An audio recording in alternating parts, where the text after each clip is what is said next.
তলে পড়িলাম মাগো,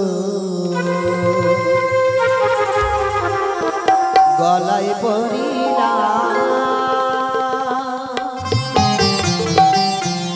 আমি বড় সুন্দর মালা গেথে, বড় সুন্দর মালা গেথে গলায় পড়িলাম মাগো, গলায় পড়িলাম।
তাই মাগো, দেবার মাধ্যমে আমার কাছে আর কিছু থাকলো না।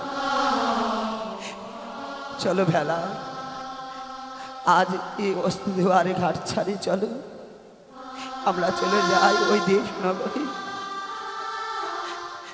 তুমি আমায় নিয়ে যেতে চাও ওই দেব সমাজে,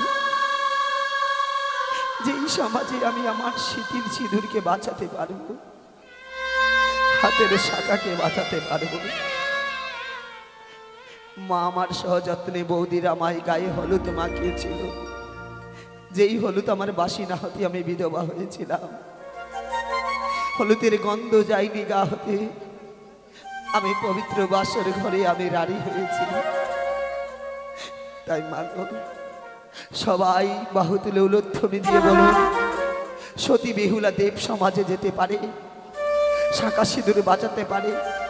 দুই বাহু তুলে একবার উলুধ্বনি দিয়ে বলুন।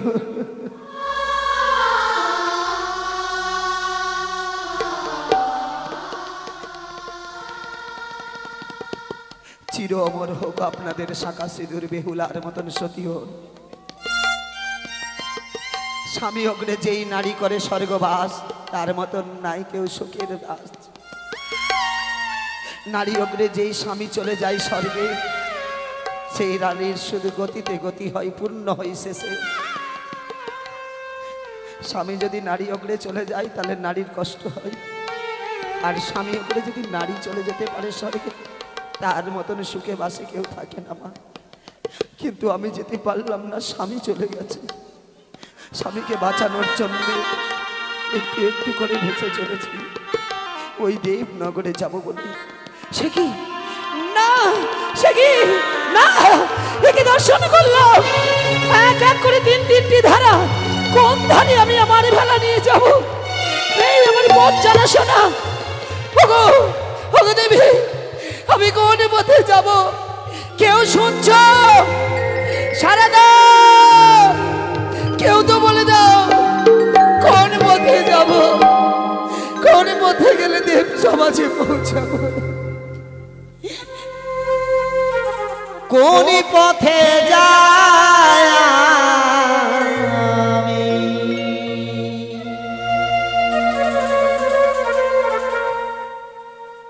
পথ বলে দাও মা তুমি,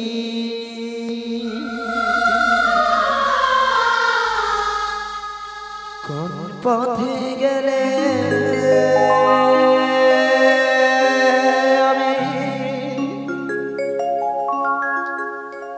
স্বামী ফিরে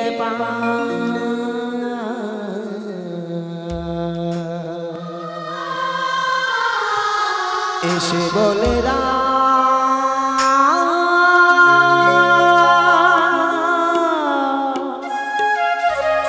মা, এসে বলে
অগ্রসর করব, কেউ বললে না।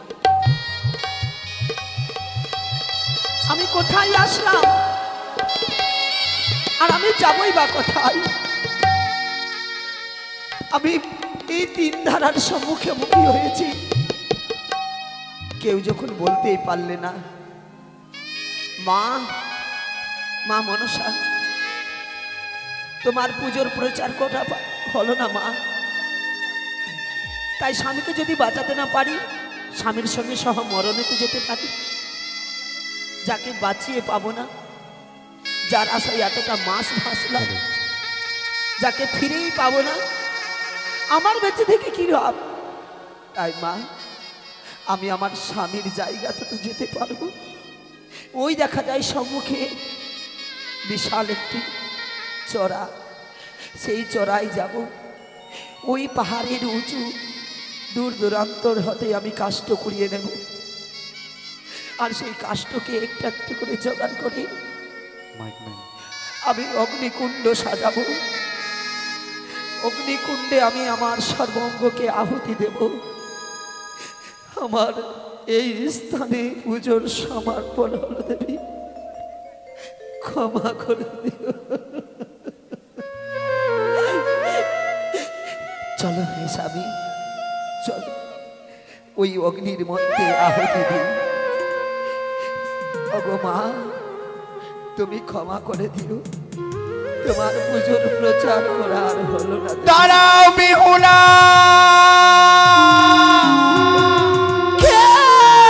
বিহুলা, বিহুলা, কে তুমি? কেন রক্ষা করছো আমায়? তুমি যদি নিজেকে মরতে দাও আমাকে, মরতে দাও, মরতে দাও, বাঁচাও না আমাকে। না বিহুলা না, বাঁচতে চাই না। তুমি নিজেকে নিজে যদি প্রাণ থেকে শেষ করে দাও, তাইলে কিভাবে আমি দেবীত্ব অর্জন করতে পারবো? দেবীত্ব অর্জুন? এই অগ্নিচিতায় তুমি যদি নিজেকে প্রাণ শেষ করো বিহুলা, সব চেষ্টা আমার ব্যর্থ হয়ে যাবে। তাহলে আমি কি করবো দেবী, বলো তুমি? আজ সম্মুখে তিনটি ধারা, যে ধারায় আমি কোনো পথ খুঁজে পাই না। এতটা পথে আসলো মনে অতি গরমে কষ্টের ফলে। আমি জানি বিহুলা, আপদে বিপদে যে কোনো সংকটে পড়লি এই মানুষের নামে স্মরণ করলি, এই মানুষও তোমায় দূর থেকে ভক্তি করে। আর আজকে আমি তোমার স্মরণে সাক্ষাৎ দিইনি বলি অভিমান করেছ। তুমি ধৈর্য ধরো, ধৈর্য ধরো বেহুলা। ধরি ধরা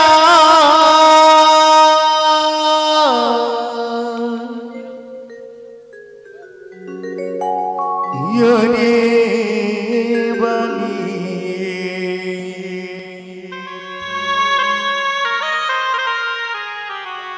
ঝম্প দিও না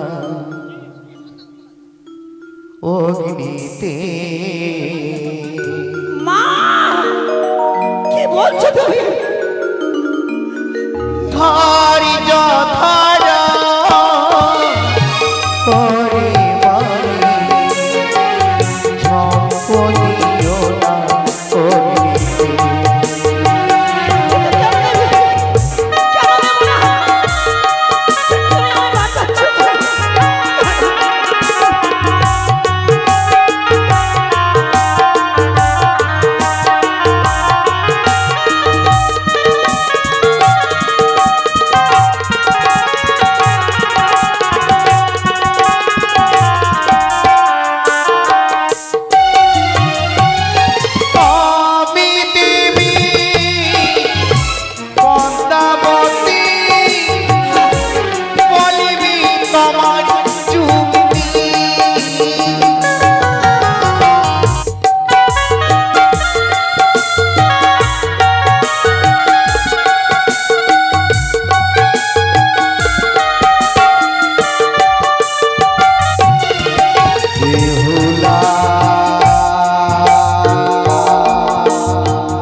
পড়িও না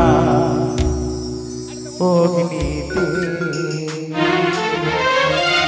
বিহুলা, ভয় নাই সাই রুজিয়ারি, তোমাকে রক্ষা করিতে এসেছে জয় বিশ্ব হরি। বলো বিহুলা, তুমি নিজেকে নিজে কেন এই অগ্নি চিতায় ঝম্প দিতে চাইছ? মা, আমি যে সম্মুখে দর্শন করলাম তিনটি ধারা, কোন ধারে দেবো তার নগরে যাবো আমার যে পথ জানা নেই মা। চিন্তা নই বালি, সর্বদাই পশ্চাতে রয়েছে জয় বিশ্ব হরি। যেই দিকের জল করি হাই হাই, সেই পথ দিয়ে দিও না বিহুলা ন খাই। যেই দিকের জল করি ঘোলা ঘোলা, সেই পথ দিয়ে দিও না ওরি মা বিহুলা। যে দিকের জল লাগে খার পানি, সেই পথ দিয়ে গেলে দেখতে পাবি নেতুলা ভবানী। একে দুইয়ে তিন ধারের জল করো এ পরীক্ষা। যেই দিকে খারগন্ধ আসবে নেতুলা মাসের সঙ্গে তোমার সাক্ষাৎ হবে বেহুলা। তাই হবে। যাও, আমার আশিস তোমার মস্তক থাকবে, প্রণাম। অবশ্যই তোমার মনোবাসনা পূর্ণ হবে।